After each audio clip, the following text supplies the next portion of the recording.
So here to talk through this LITS variation by Murat Can Tonta, which is an easy as variation. It's where these outside clues are going to be the first tetrominoes we see in that direction when they're placed.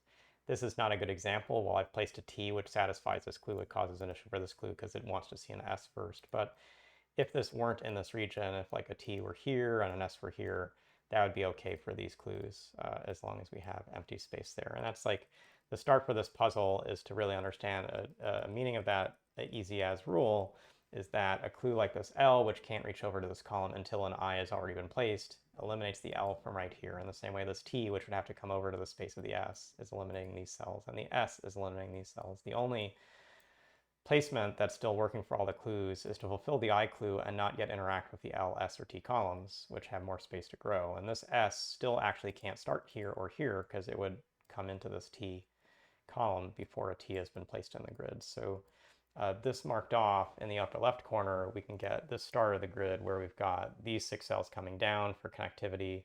We're going to have to form an L here or an S here to be compatible with the upper clues. We couldn't, for instance, take this cell because then we'd form a T or an S where we have to have a different shape. So I think this is a start for that region.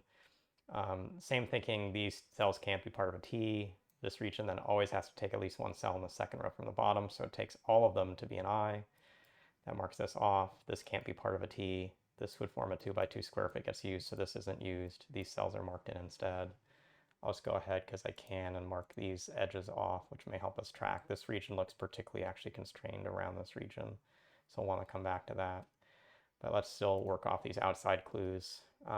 Can a T go to this lower right region? No, there are no T's around this, so a T really needs to be starting in one of these 2 cells. That makes that clue valid. Over here, this I can't work in the space because it can't extend these columns. This S can't work in the space, so this is an L. However, it gets placed, so somewhere in that region is an L. That I clue keeps working as we go up, and this is probably one of the most important clues to keep looking at. This cannot be part of an I tetromino. This cell cannot be part of an I tetromino. And this cell, while it looks like it can be used, would come across and now form an L, which would conflict with that clue. So all of these can be marked off. I can't mark this cell off because this could be a valid I coming across. But what I should see is I can form this I can form this L, I can form this S, I can form this L. I'm always using these 2 cells in this region, and I'm never using these 3 cells in this region. And with all that information in the grid, which looks really, really good, I have one point of connection to keep this puzzle working. So this must be an L shape here, joining into this region right here. And that looks like good progress. This could be the S. If this is not the S is up here, but not using the cell, which would have to be part of a T. Upper right column, which we haven't, or upper right corner, which we haven't looked at yet, can't have this as an S. Again, have to form an I across the way. The cell can't be part of an S. The cell can't be used because we form a 2 by 2 box again. So these look good. We put an X in here, and we put some S notes up top, which will only be part of that clue. Let's still think, though, about connectivity up here. Like, we don't really know where this T goes. I guess we do actually know over here, like, a T is somewhere on this column from this clue. And you could say, well, maybe this T is actually pointing all the way over to this T.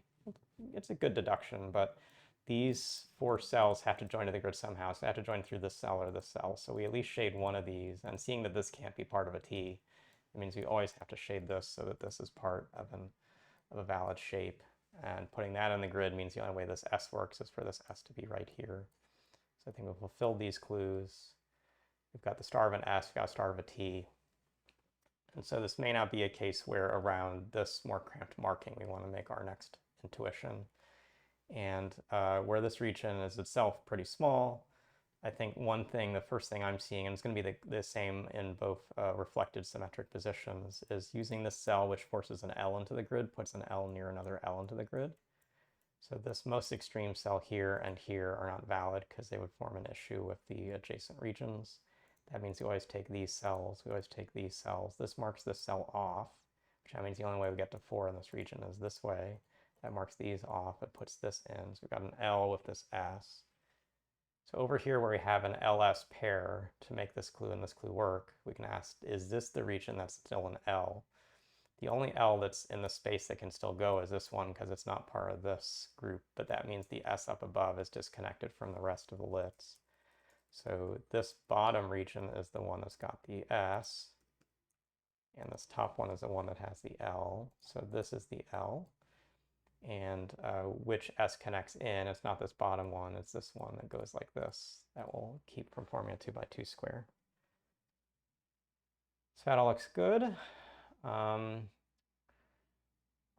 I think this region now is the next one to potentially look at, and the reason for that is it's actually touching to this T, and so it has this option, which is the only one. If it uses this cell, it's forced to take this option to put a T in here, but you can't have a T near another T.